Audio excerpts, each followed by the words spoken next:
All right, let us first start off by saying welcome. If this is your first time to the channel, thank you guys so much. And if you have been here before, thank you for coming back. My name is Rita Stevens. I am the founder of Silent Voices, where we help parents advocate for their children, in particular their special needs children. So today we're having Advocacy Hour with Ms. Shamika Allen with Personalized Learning Solutions. But before we get started, Shamika, would you just tell everyone, if they haven't watched any of your other videos, tell them just a little bit about yourself? So, as Rita said, I'm the owner and founder of Personalized Learning Solutions, which is a special education advocacy and consulting firm. Next school year, the start of next school year, we will be going into our 12th year in business.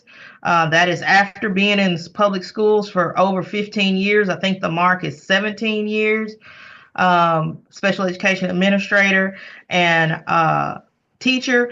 And before that, I was teaching cardiac education classes for 5 years. So all Wow. I've done is teach. In addition to that, I teach classes for COPA in their special education advocacy training. And I help clients pretty much from Texas all the way to the southeast, up in Florida, and up a little bit in the East Coast. And I do various states on the West Coast, Washington State, a little bit in Phoenix, things like that, but mostly on the Southeast. So if you need help in Texas, Oklahoma, Florida, North Carolina, Alabama, Tennessee, South Carolina, all that way, those are the states I pretty much serve. Awesome.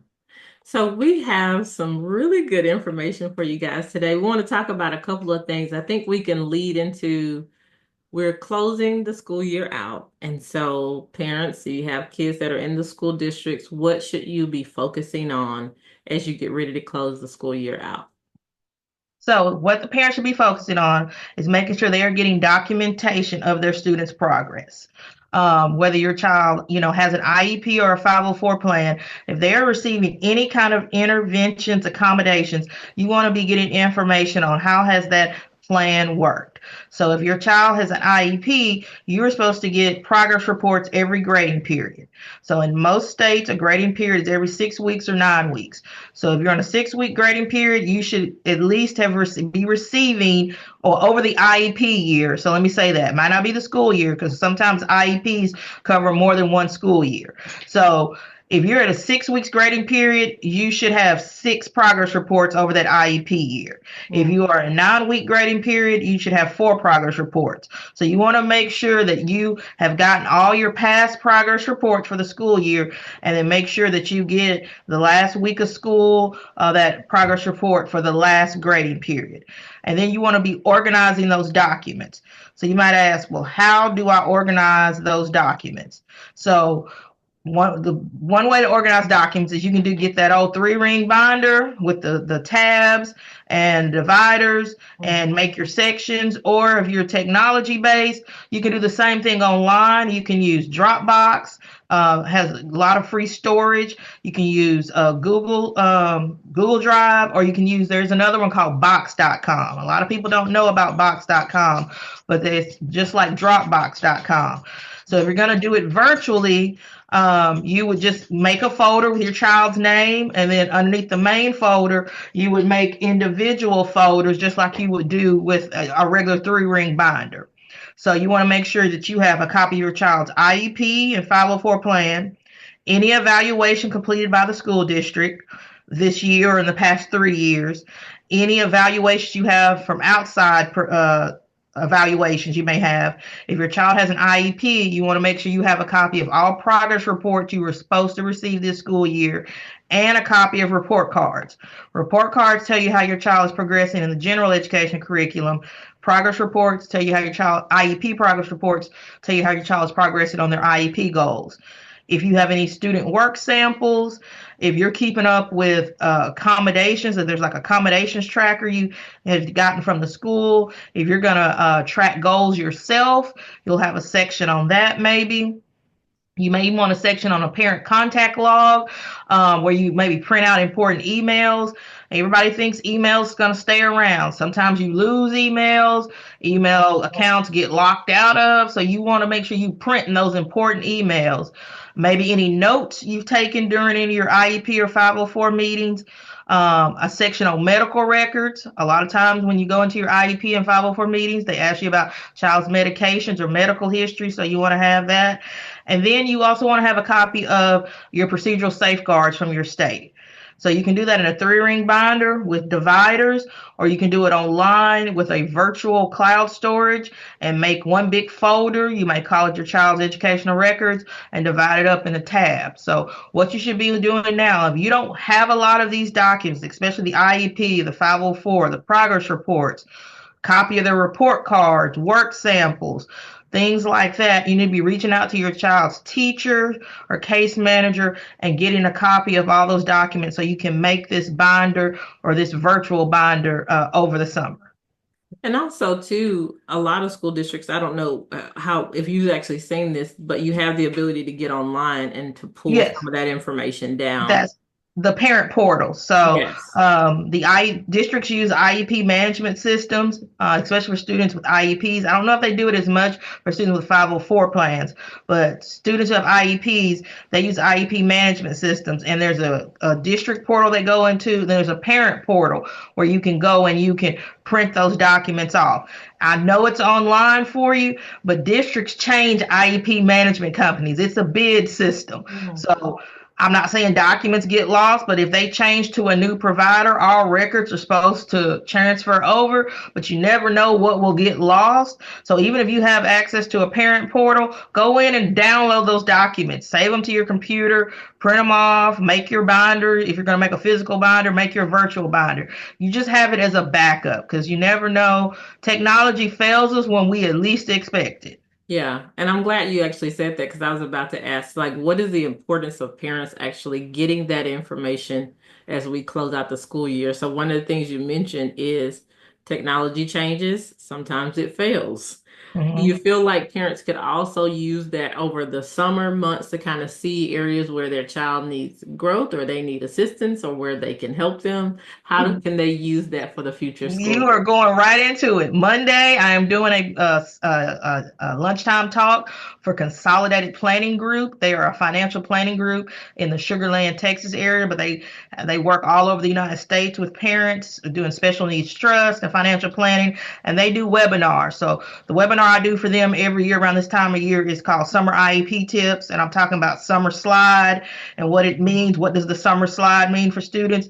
And activities parents can do during the summer to help their child work on their IEP goals, whether it's social goals, academics, functional. So you'll want to get this information and know, especially that progress report, know where they are, even know where they are in the general education curriculum. Where in your state standards. If you're, in Texas, our state standards are our TEKS, our Texas Essential Knowledge and Skills. So you can find out from the teacher, hey, what TEKS has my child still have trouble with? And you can work on those TEKS or those state standards and the IEP goals. So that's why it's great to get that information. I'm going to be talking about some of that Monday at noon. If you go to my website, www.personalizedlearningforall, there's a flyer from Consolidated Planning, and you click on that flyer and you can register. Awesome. So I'm gonna be talking about summer slide.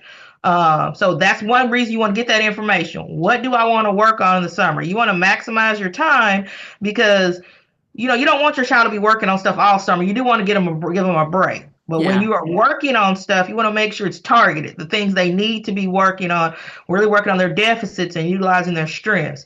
So you don't want to be working on something they've already mastered. You Yeah. want to be working on something they need help with because you do want to maximize your time. You want to make sure you're having fun over the summer, but also working on the things they need to work on. So that's one good reason is technology fails. You want to make sure you have copies of all your child's educational records. And then too, if you're going to work on stuff over the summer, you want to know exactly what you need to be targeting and focusing on. Yeah, and I think one thing that you mentioned that we want to just re-emphasize is yes, we want the child to have a break, but also maximize that time. Because Mm-hmm. as you go into the new school year, if they've already, been working, it's probably going to be much easier for them as they go into that new school year. So to keep some kind of structure, and like I talked about this on Monday, some kind of extra instructional programming, keeping some type of schedule. It's a big change and transition for kids to go from getting up every day, going to school, and then they're just free to do whatever. You Hmm. don't want any behavioral concerns to happen, and you don't want them to lose progress on what they've made. So even if you don't have a strict schedule, at least have them read every day. Read with them, read to them, something 30 minutes a day out of your schedule. But I'm going, like I said, Monday, I'm going to talk about a lot of the fun activities and things you can do as you go out for learning. It's just not all about academics. You also want to, socially, Yeah. talk to right now, be talking to parents in your classroom, your college classroom or the school. Set up play dates, especially if your child has social goals or has some social deficits. Set up play dates.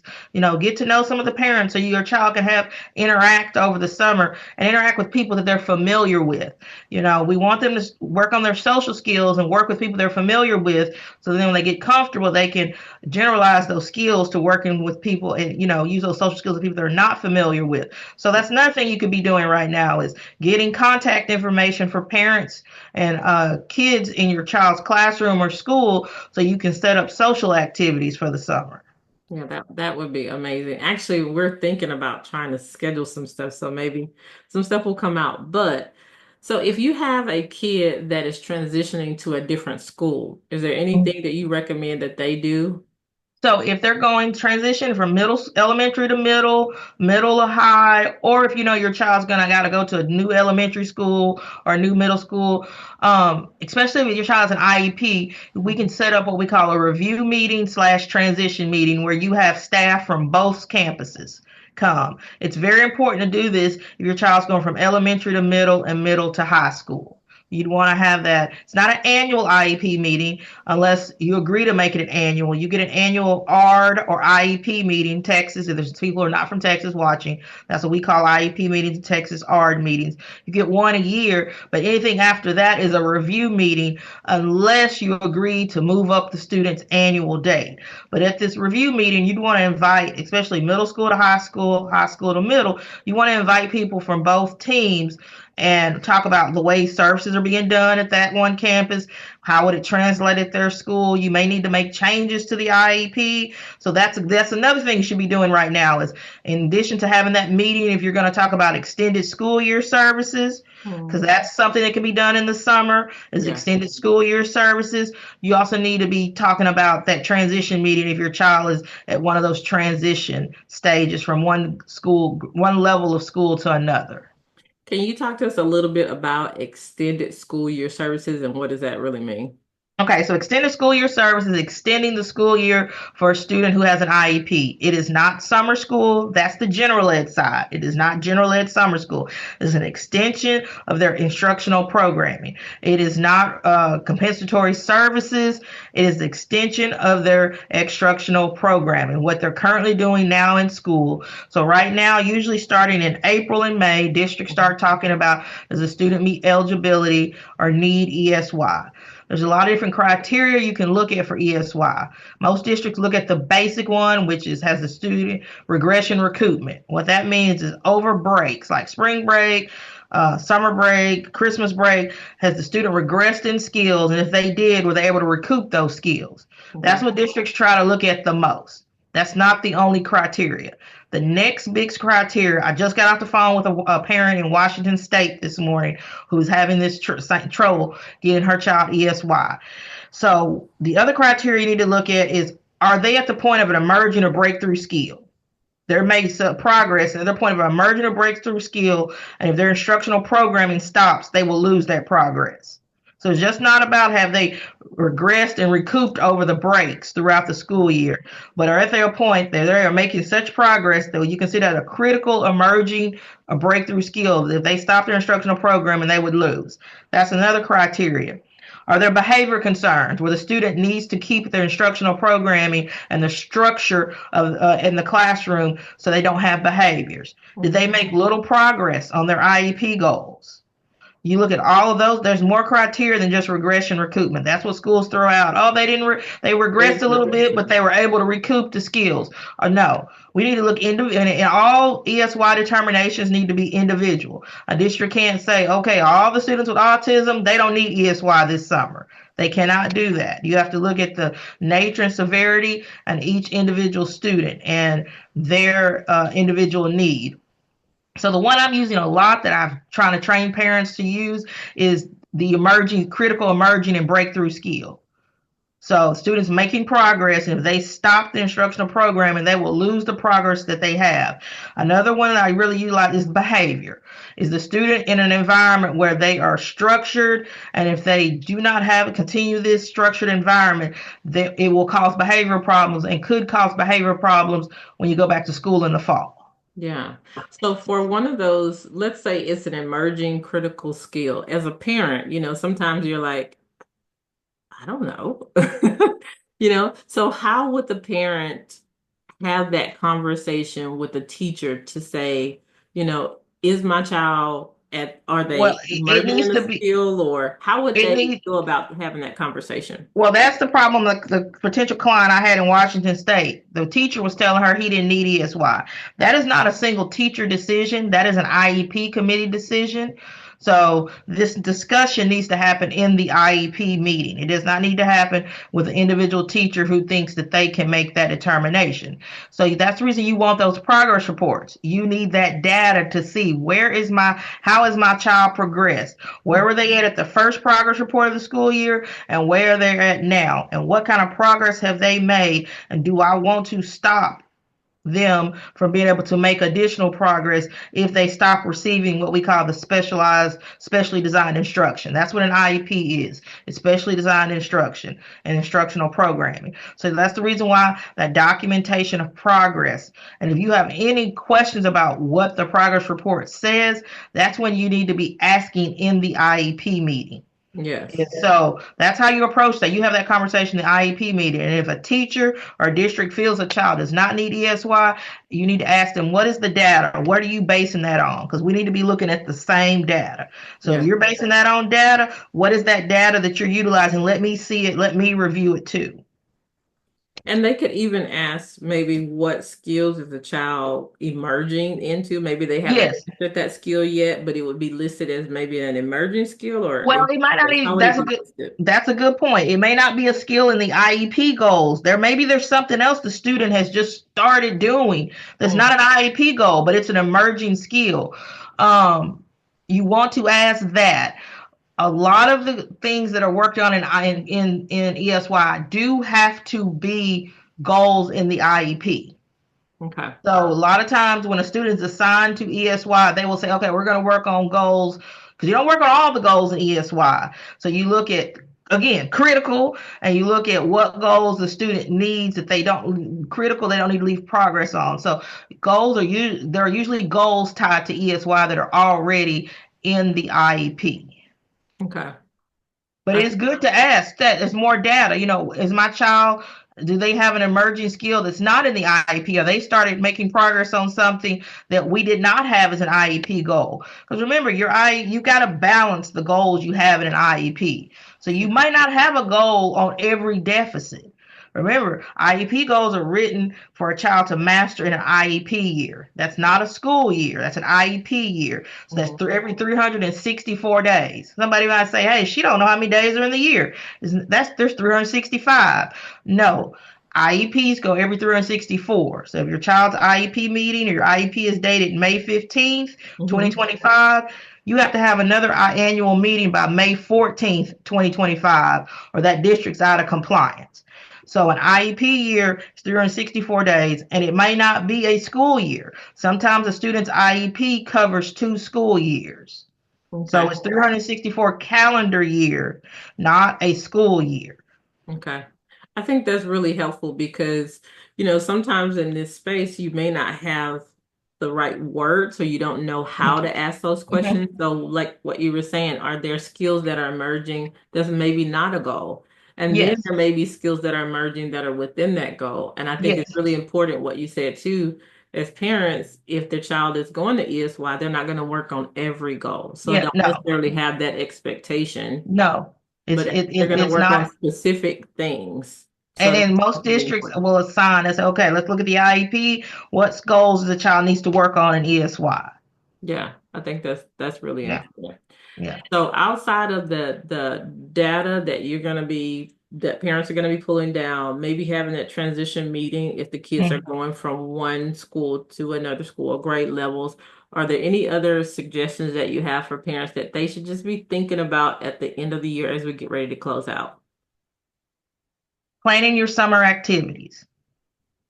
Plan something, some kind of structured day, some kind of activity, how you're going to incorporate continuing their learning.